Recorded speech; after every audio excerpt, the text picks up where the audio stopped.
So let's talk about a battle plan so genius, so perfectly executed, that military academies are still studying it more than 2,000 years later. This is the story of how one man became the living, breathing nightmare of the most powerful republic the world had ever seen. And it all kicks off right here. With these words, a Roman ambassador is standing in the Carthaginian Senate with no idea what he's about to unleash. He thought he was laying down the law, but he was really just poking one of history's most dangerous hornet's nests. The senators yelled back, "We accept it." And just like that, the Second Punic War was on. But, an explosion of hatred like this doesn't just come out of nowhere. Oh no. This had been simmering for over 20 years, born from a crushing defeat and carefully nurtured into an obsession for revenge, all within the heart of one family. The First Punic War, wow. It was this brutal 23-year-long slugfest. And Carthage, see, they were a nation of traitors, not warriors. They were basically bled dry.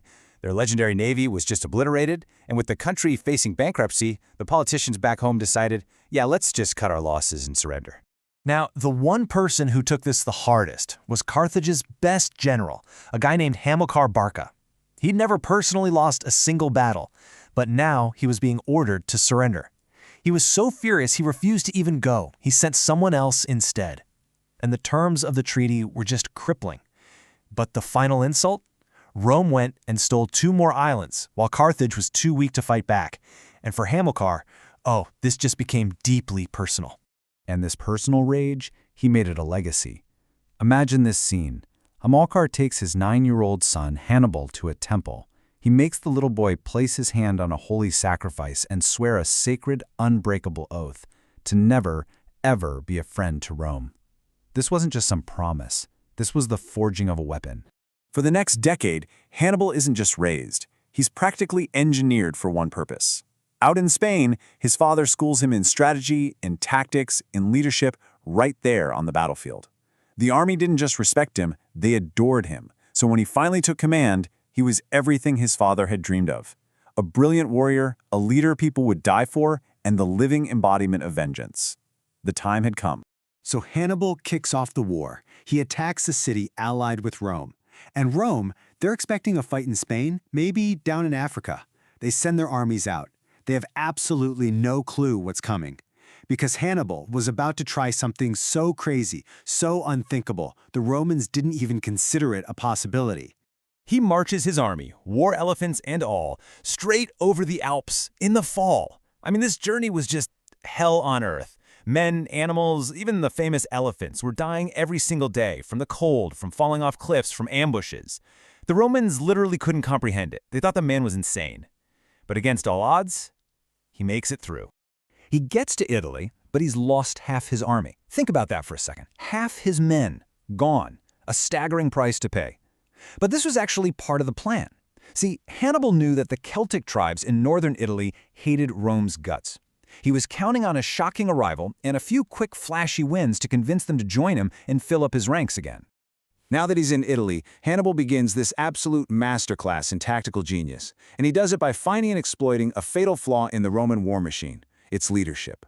The difference in command couldn't be more stark. Hannibal had total, unquestioned authority.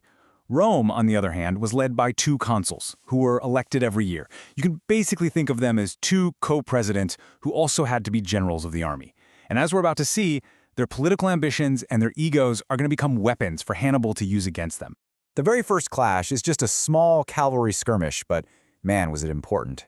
Hannibal personally leads the charge, and his elite cavalry just shatters the Romans.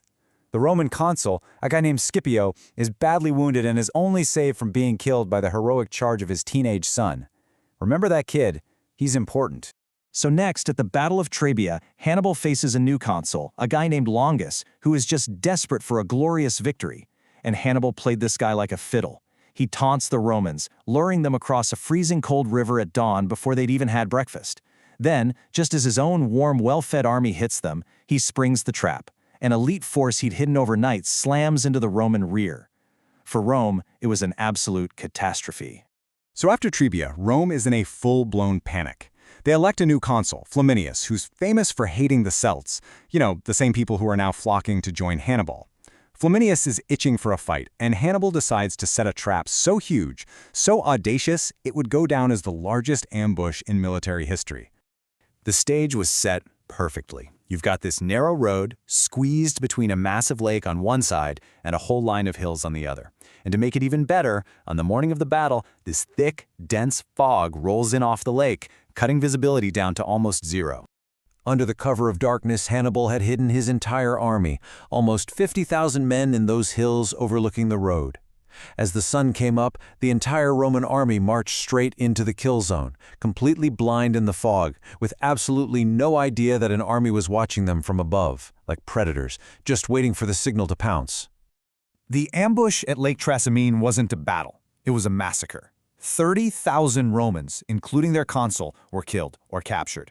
Rome was in a state of pure existential panic. They ditched their normal government, they appoint a temporary dictator, and after a year of trying to avoid Hannibal, they decide, that's it. Enough is enough. They gather the single largest army they have ever put on a battlefield to crush this monster once and for all. I mean, just look at these numbers. Rome marches out with 86,000 men. Hannibal has maybe 50,000. The Romans were so confident, so sure of victory, that senators and powerful politicians actually came along with the army just to watch what they thought would be the final, glorious destruction of Hannibal. They could not have been more wrong. Hannibal's plan here was just next-level genius. He puts his weakest troops in a thin, bulging line right in the center. The Romans, packed into this massive, deep formation, smash into that center and think, yes, we're winning, as the line gives way. But it was a trap. As they pushed deeper and deeper, Hannibal's elite African infantry on the sides, who were wearing captured Roman armor, by the way, they just stood there. They waited. And then they turned inward, slamming into the exposed sides of the Roman army. At the exact same time, Hannibal's cavalry destroyed the Roman horsemen and then circled all the way around to block the only way out. The trap was sprung.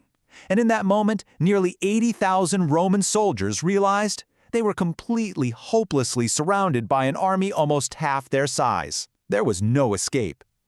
What happened next? Well, it wasn't a battle. It was a slaughter. The Romans were packed in so tightly, they couldn't even swing their swords. By the time the sun went down, 70,000 of them were dead. It was one of the single bloodiest days in all of military history. In one afternoon, Rome lost a fifth of its entire adult male population. This was Hannibal's horrifying masterpiece. You'd think, after a loss of this magnitude, any other nation in history would have just surrendered. The story of the Roman Republic should have ended right there, on that bloody field in southern Italy. But it didn't. I mean, you have to ask yourself, how does any country survive that? They've lost their armies, their leaders, an entire generation of young men. It just seems impossible. And yet, the story isn't over. Because among the handful of survivors who managed to cut their way out of that circle of death was a young military officer, the very same teenager who saved his father in that very first battle. His name was Scipio. And in creating his perfect victory, Hannibal had accidentally let the one man capable of defeating him get away, setting the stage for one of the greatest rivalries in history, a rivalry that would decide the fate of the ancient world.